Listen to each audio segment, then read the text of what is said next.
вообще желание болып кеше түні мен өзім итак тамақ істедім. И сол тамақ 15 минутта желініп тастады. Таңнан кешке дейін осылай кухняда жүрем. Замужество губит, оказывается.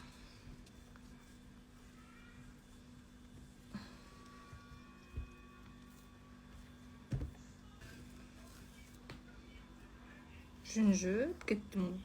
Андай өмірде бір қызығым қалмаған сияқты, блядь. Сонда өтірік істейді, блядь. Блядь, если я тебе вообще нахуй не нравлюсь, выйди с моей страницы, заблокируй меня. Чё ты паришься? Не үшін қиналып. Блядь, вообще не понимаю таких людей, как вы.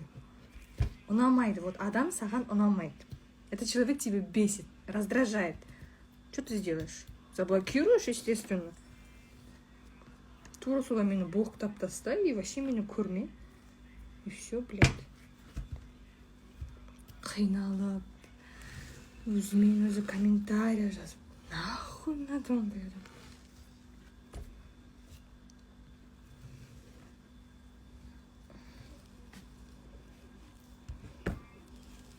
Ой, чуть-чуть осталось.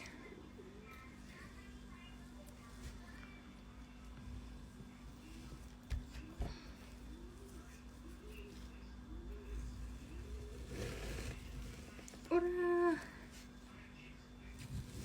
Ура! Жеттік, блядь.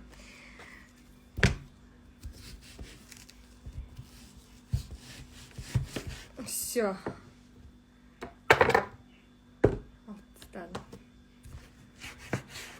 Наконец-то.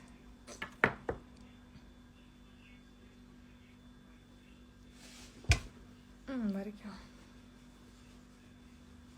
10 жыл пайда болғанда не болды түніліп дейді. Білмеймін ғой сол. Пайда болған күшті деп ойладым просто. И ожидание, реальность болып қалғаннан кейін түніліп отырмын.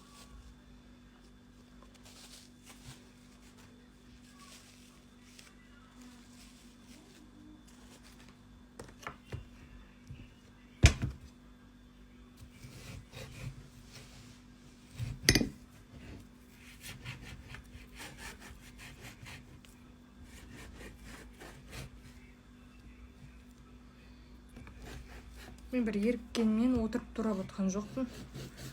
Менің көпчігім ауырады. Көпчігім нормально жүргізбейді, тұрғызбайды. Содан кейін осылай отырып тұрамасам. В общем, вам лишь бы обострать меня. Мен қапшаға айткім ғой негізі.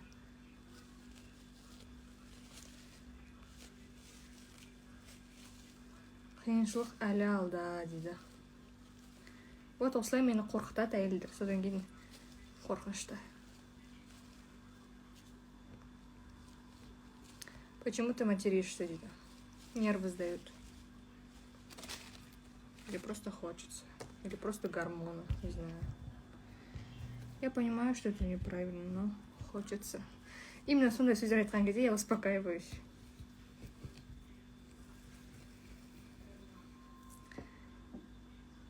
Нормально все, үйренесің дейді. И айтады енді, типа, бәрі идеально болып кеткен жоқ. Все со временем, все с опытом, деп.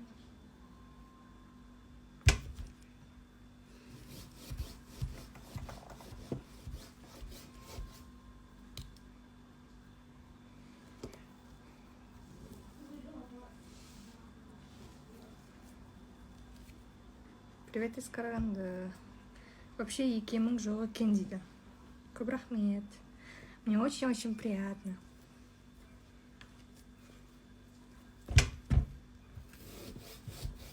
Сіз айтпасаңыз мен білмейтін едім, екемің жоқ екен. И так күнде естимін ондай сөздер. Енді маған подписчиктарым құрсын. Серік, даябатсыздар ма? Екем жоқ, қатынақты деп. Да күшті өлең айтамын десе. Как же я тебя понимаю. Ух, я уже устала.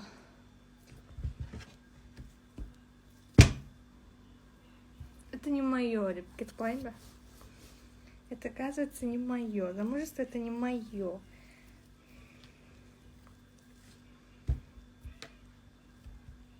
Что плохо, ребята? Күннен күнге осы ой үлкейіп жатыр да. Это не мое деп кетіп қалу деген сияқты ойлар үлкейеді. Серік үйден шығып кетеді, мен Серікке сообщение жазамын. Я что-то не хочу, я устала, да-да-да-да-да деп. Сосын Серік үйге келеді, не болды деп. Кім тиісті деп. Мен ешкім тиіскен жоқ, я просто устаю деп айтам.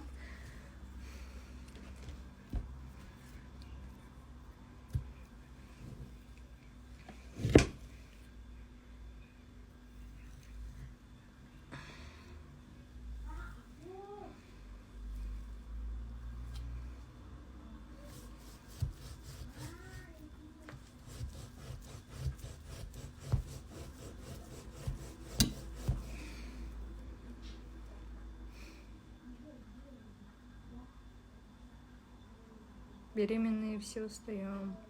Менде болған, қазір жақсы, Аллаға шүкір дейді. Негізі бір жағынан ризамын. Как есть айтады, шынайы барлығын көрсетеді дейді. Ой, рахмет, түсініп атқаныңа да рахмет деп па.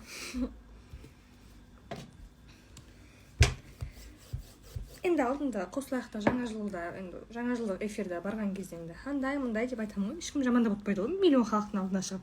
Біз иногда ұрсамыз, иногда Серік бүйтеді, иногда сөйтеді, иногда мен жылаймын деп мыжығып отпайсың ғой, бәрі жақсы деп. Айтасың, кетесің. Мен проблемам біреу керек па? А прямой эфирде ол менің подписчиктарым. Менің өміріме бір кішкене болсын қызығатын адамдар болғаннан кейін как есть өстіп айтып отырмын. Я очень устаю сейчас. Не знаю, прям морально и физически. Меня все раздражает в последнее время. Жылағым келе береді.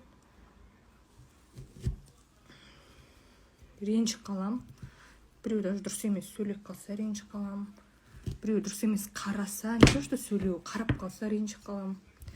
Ренжимін да, такой себе ренжимін, что мен жылап қалам. Жылап отырмыз. Болды. Мынау борщқа жарайды, общий сала салайын, я? Осының бәрін қайнай берсін. Я?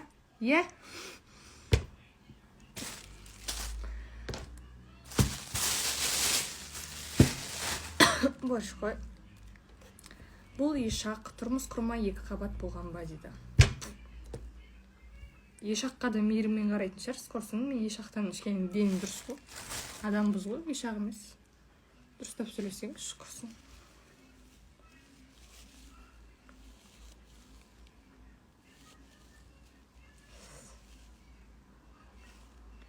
Что сочно кесіп алдым.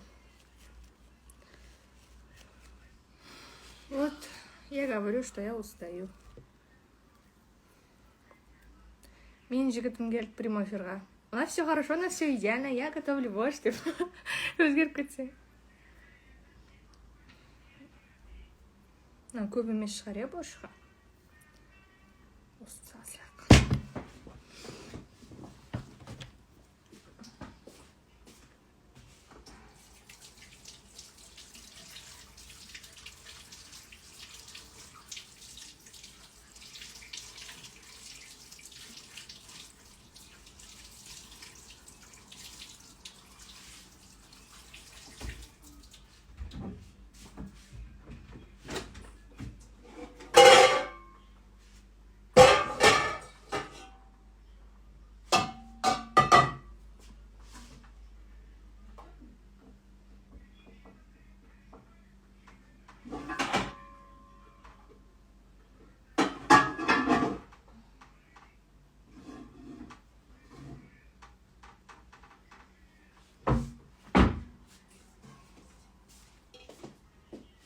Андай табаққа борщ сияма.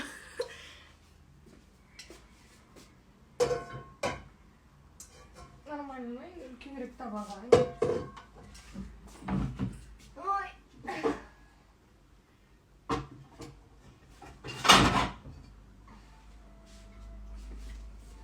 Андай да қазан бар деп бәрі босатса. Қандай қазанға істей берейін, иә? Кестім қолымда. Кестім.